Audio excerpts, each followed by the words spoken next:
Hi students, we have looked at the properties of ionic compound. Now we will look at the properties of covalent structures. Okay, so covalent substance generally can be divided into two kinds. Okay, the first kind is what we call simple covalent or simple molecular structure. Okay, this is the structure that we have learned in the dot and cross diagram. Okay, so they exist as simple discrete covalent molecules.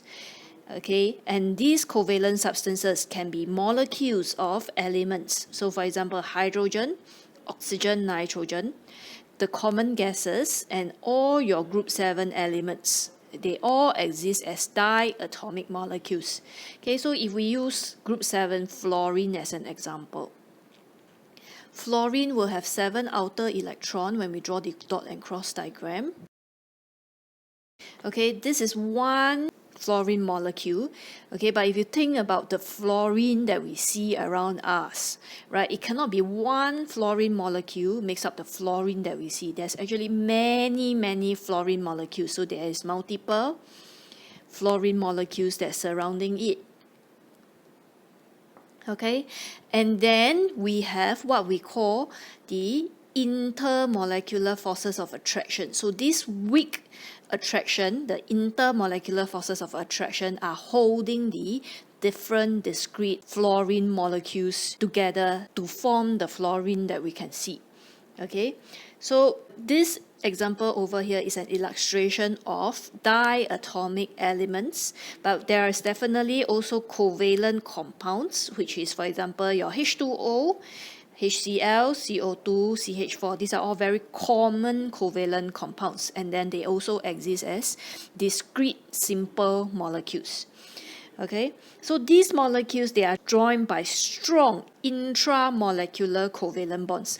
So intra is within the molecule. So intra-house is within the house, or intra-class is competition with your classmates. Okay, so this is the intramolecular covalent bonds over here, the sharing of the electrons. But they also have weak intermolecular forces of attraction. So this intermolecular forces of attraction, I will abbreviate it IMFOA moving forward. Okay, these weak intermolecular forces of attraction are all these red attraction that I just draw. They separate the discrete simple molecules together. Okay, some schools use the term van der Waals forces. So if your school use it and they expect you to use it, then please use this term as well. Okay, so like I told you, the dot and cross diagram that we have learned for your covalent molecules, they are all simple covalent structure or simple molecular structure. Okay, but some of the non-metal elements, for example, carbon. Okay, again, if you think about carbon, this carbon cannot be one carbon atom make up the carbon that we see. Okay, but for carbon, they don't exist as discrete molecules like your group 7 elements over here. For carbon has 4 outer electrons. Okay, and these 4 outer electrons will bond to another carbon, for example, with 4 other electrons also.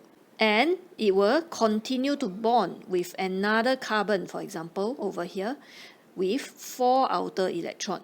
So basically, this covalent bonding can keep repeating infinitely. Okay, so instead of ending as discrete molecules, they are going to keep repeating. So when they keep repeating, they form what we call the giant covalent structure. Okay, giant covalent structure. So instead of being small, simple molecules, they are giant structures. Okay, so there are these two kinds of covalent.